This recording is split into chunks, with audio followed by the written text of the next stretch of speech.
আসসালামু আলাইকুম দর্শক, আশা করি সবাই অনেক ভালো আছেন। আজকে আপনাদের করে দেখাবো খুব জনপ্রিয় ও মজাদার একটা রেসিপি, আলু পরোটা। তৈরি করতে খুব সহজ ও খেতে অনেক মজা। ঘরে থাকা উপকরণ দিয়ে সহজে কিভাবে আলুর পরোটা বানাবেন সেটাই আজ দেখাবো।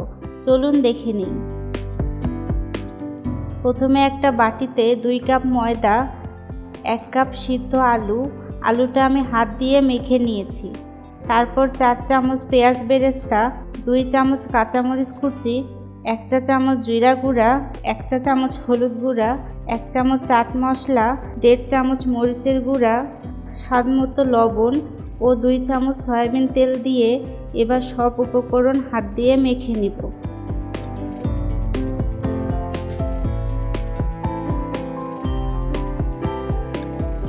এবার অল্প অল্প করে পানি দিয়ে একটা ডো তৈরি করে নিব।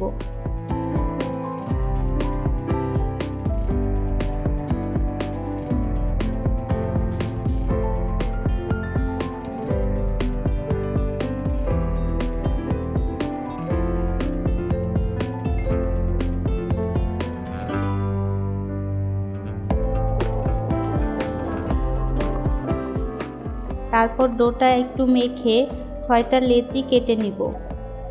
নর্মাল পরোটার চেয়ে আলু পরোটার লেচিগুলো বড় করে কেটে নিতে হয়।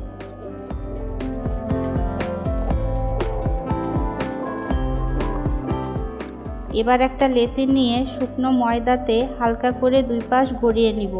তারপর একটা বেলুন দিয়ে গোল করে বেলে নিব।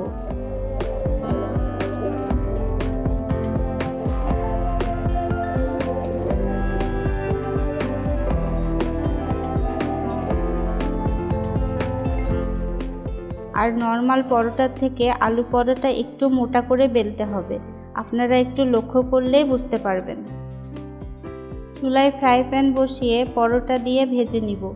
চুলার জালটা মিডিয়াম থেকে সামান্য লোতে রেখে এক পাশ একটু ভাজা হয়ে গেলে উল্টিয়ে দিব। উপর থেকে 1 চামচ পরিমাণ তেল দিয়ে চেপে চেপে পরোটাটা সুন্দর কালার আসা পর্যন্ত ভেজে নিব। আপনারা চাইলে তেলের পরিবর্তে ঘি বা বাটার ব্যবহার করতে পারেন।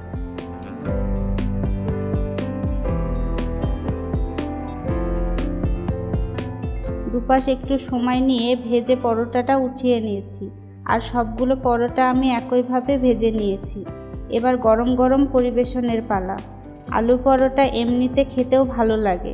আমি ছোলার ডালের সাথে পরিবেশন করেছি। এই ডালের রেসিপিটা আমার চ্যানেলে আছে, আপনারা চাইলে ভিডিওটি দেখে আসতে পারেন। আমি লিঙ্কটা ডেসক্রিপশন বক্সে দিয়ে রাখব। আশা করছি আজকের রেসিপিটা ভালো লেগেছে। ভিডিওটি ভালো লাগলে লাইক, কমেন্ট ও শেয়ার করবেন। মজার মজার রেসিপি পেতে চ্যানেলটি সাবস্ক্রাইব করে পাশে থাকবেন। ভিডিওটি যদি আপনি ফেসবুক পেজে দেখে থাকেন তাহলে আমাদের পেজটিতে লাইক দিয়ে রাখবেন। আমার জন্য দোয়া করবেন। আল্লাহ হাফেজ।